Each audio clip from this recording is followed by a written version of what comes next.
Texas Congressman Ron Paul.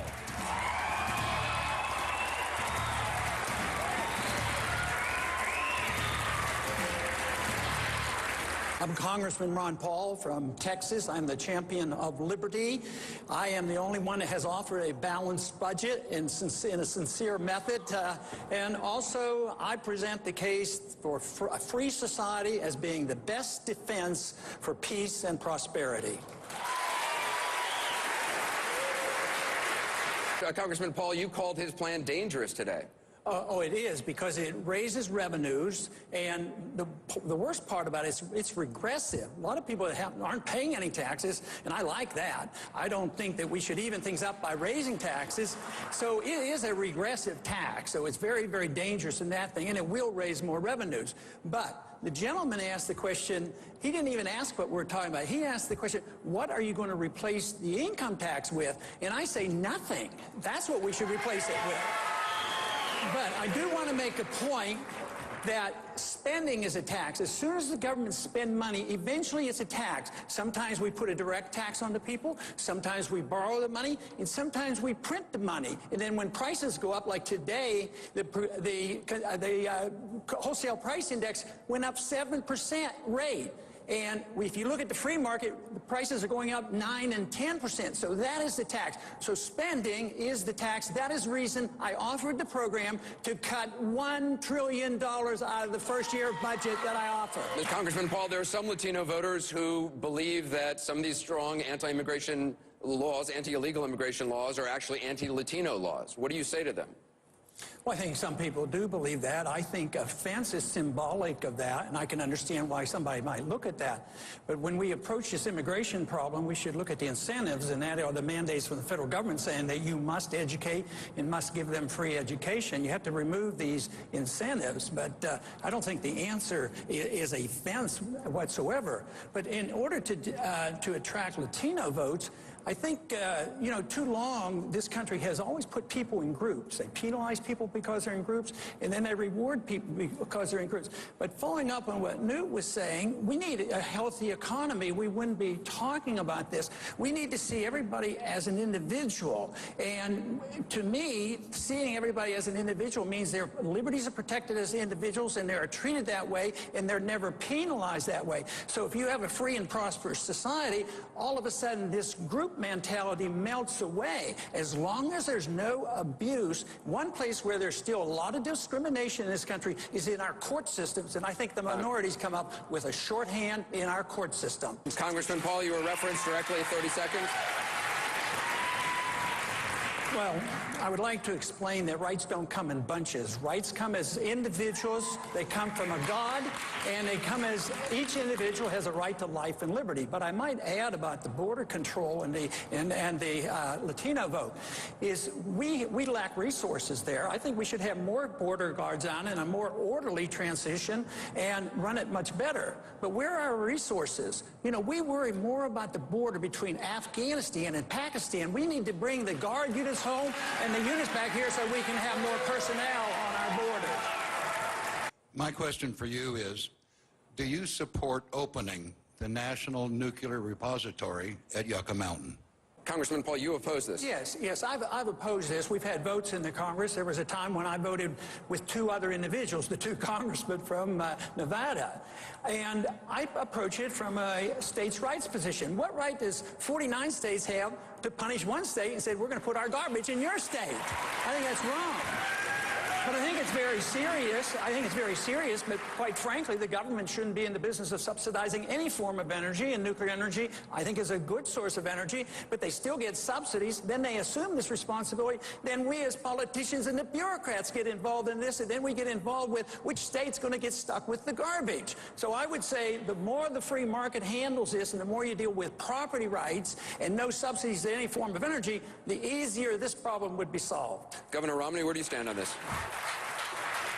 Congressman Paul was right on that. I don't always agree with him, but I do on that. Congressman Paul, you're correct when it comes to allowing the states to compete with each other. That is the answer to this. Congressman Paul, you've been critical of Governor Romney for holding fundraisers with Wall Streeters.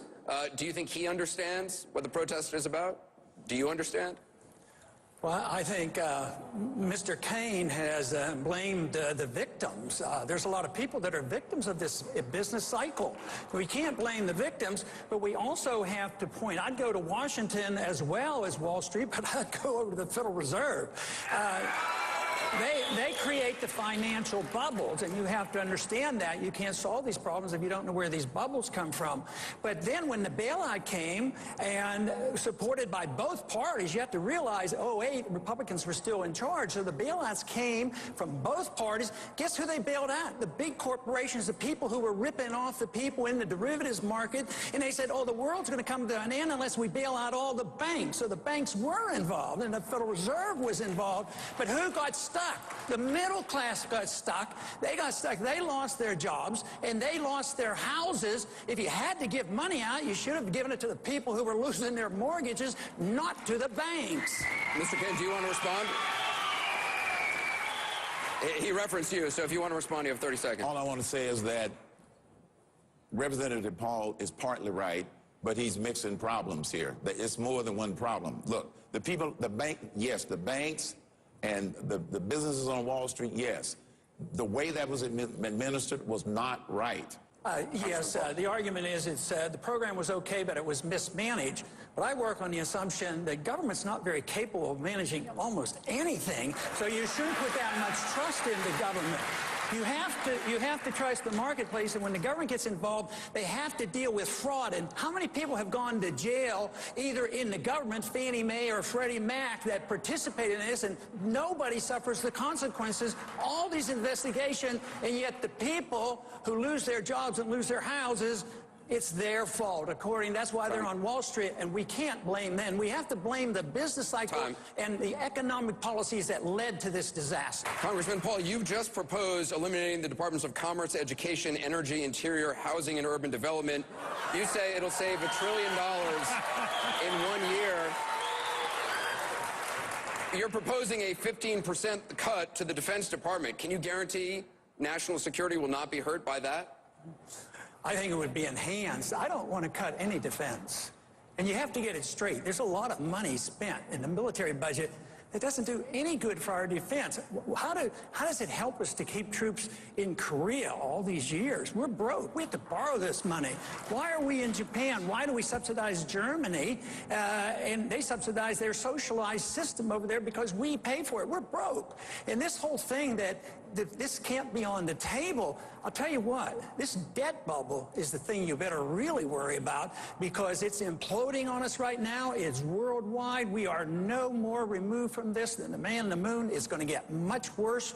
And to cut military spending is a wise thing to do. We would be safer if we weren't in so many places. We have an empire. We can't afford it. The empires always bring great nations down. We spread ourselves too thinly around the world. This is what's happened throughout history, and we're doing it to ourselves. The most recent empire to fail was an empire that went into, of all places, Afghanistan. They went broke. So where are we in Afghanistan? I say it's time to come home.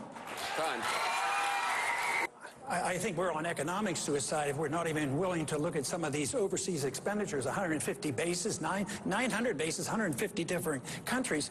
We have enough weapons to blow up the world about 20, 25 times. We have more weapons than all the other countries put together, essentially. And we want to spend more and more, and you can't cut a penny? I mean, this is why we're at an impasse. I want to hear somebody up here willing to cut something real.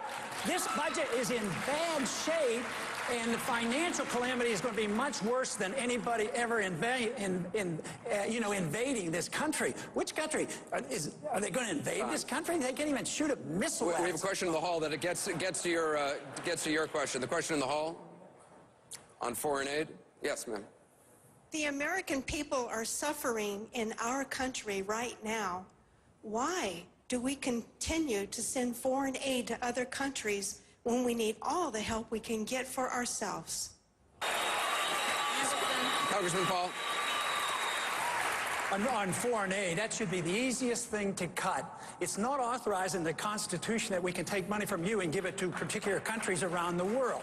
To me, foreign aid is taking money from poor people in this country and giving it to rich people in poor countries, and it becomes weapons of war, essentially. No matter how well motivated it is. Congressman Paul, would you cut aid to Israel? I would cut all foreign aid. I would treat everybody equally and fairly. And I don't think aid to Israel actually helps them. I think it teaches them to be dependent. We're on a bankruptcy course, and look at what's the result of all that foreign aid we gave to Egypt. I mean, their dictator that we pumped up, we spent all these billions of dollars, and now there's a more hostile regime in Egypt, and that's what's happening all around Israel. That foreign aid makes Israel dependent on us. It softens them for their own economy, and they should have their sovereignty back. They should be able to deal with their neighbors at their own will. Should we cut foreign aid to Israel? No, we should not be cutting foreign aid to Israel. Israel is our greatest ally. The biggest problem is the fact that the president of the... My approach is an extension of the Reagan approach. Peace through strength, and which is peace through strength and clarity. If we clarify who our friends are, clarify who our enemies are, and stop giving money to our enemies, then we ought to continue to give money to our friends like Israel. You have 30 seconds, Congressman Paul. Yes. I got to go. Matter of fact, I don't want to make a statement. I want to ask a question. Are you all willing to condemn Ronald Reagan for changing weapons for hostages out of Iran? We all know that was done. Yeah, what? That's not, Iran was a sovereign country. It was not a terrorist organization, number one. They were our good friends. They're not our good friends, but they're a sovereign country, just like the Palestinian Authority is not the good friends of Israel. He negotiated for hostages.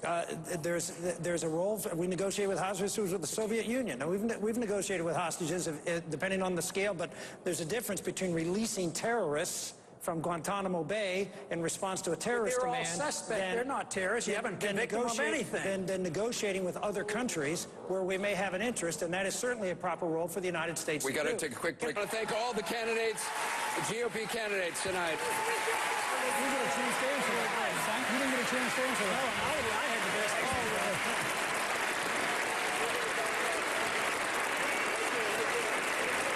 Thank all the candidates for a spirited debate on the stage. We also want to thank our co-sponsors, the Western Republican Leadership Conference, our host, the Sands Convention Center at the Venetian, our coverage of America's Choice.